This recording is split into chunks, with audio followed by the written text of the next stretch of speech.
quick recipe of how to make stinging nettle soup.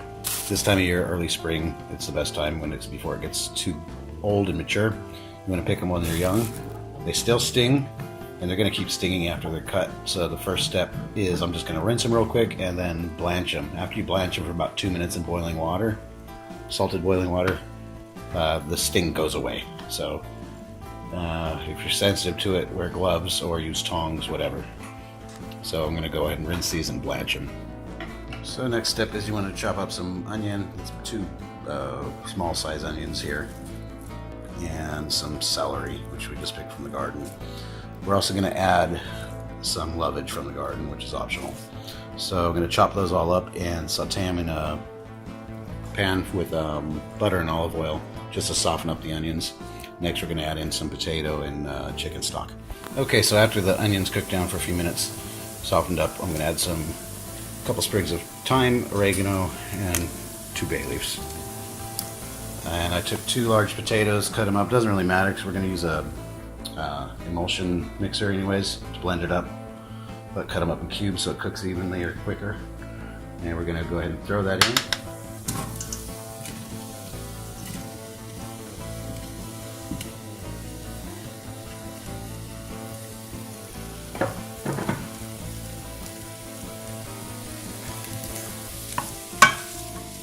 And enough chicken stock to cover it.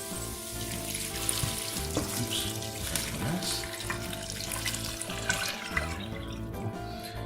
We're going to bring that to a simmer for about 5 minutes and then cut up the blanched stinging nettle and throw that in.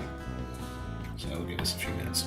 The stinging nettle has been blanched a few minutes in boiling water. You can see you can touch it now without getting burnt. So I chop it up. If there's any like really big stems, you can remove those, but like I said, I'm using an emulsion blender, so not a big deal. And you see I used a lot, but it shrinks a lot, just like spinach or something like that. Alright, that's good. Once my rest comes to a simmer for 5 minutes, then I'm going to throw this in and then I add the salt and pepper to taste. And after it's simmered and I throw in the nettle, I'm going to let it go for about 15 minutes simmering. Just check the potatoes, stab into them with a fork once they're soft, then you know it's done, and then you can go to the next step, just to blend it up. Okay, so this is simmered for about 5 minutes. Now we're going to add the nettle. And stinging nettle, it's a very small window of time where it's good for eating. It's about 2 weeks or so in the spring when it's young before it matures because it grows really fast. I don't think you're going to find it in stores. But if you pick a lot, you can blanch it and freeze it if you want it for later in the year. That can be done. Because if it's too old, it's not going to taste good. So it's usually, yeah, it grows like wildfire here, especially along rivers. So I'm going to bring this back up to a simmer and come back in about 15 minutes to check it to see if the potatoes are tender yet. I also added salt and pepper. So after a while, after it's simmered, I'm going to just taste it to see if it needs any adjustments. All right, so it's been about 15 minutes. The potatoes are tender. So what I'm starting to do now is just pull out these bigger like sticks from the thyme and the bay leaf. And then I'm going to run it under an emulsion blender. Then it'll just about be finished. You blend it up with the emulsion blender or put it in a blender if you don't have one. And next step is to serve it. You can eat it just as is.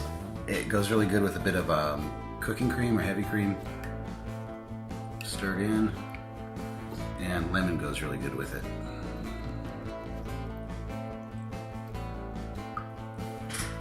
And that's it. Give it a try. Another thing you can do is mix of vinegar and garlic. Yep.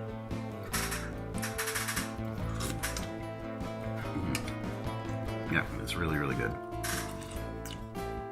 If you've never tried nettle, I don't know what I can compare it to. It's not a really strong flavor, and with the potato, it blends in nicely, so I couldn't really compare it to anything I can think of off the top of my head, though, to be honest, so you just got to try it.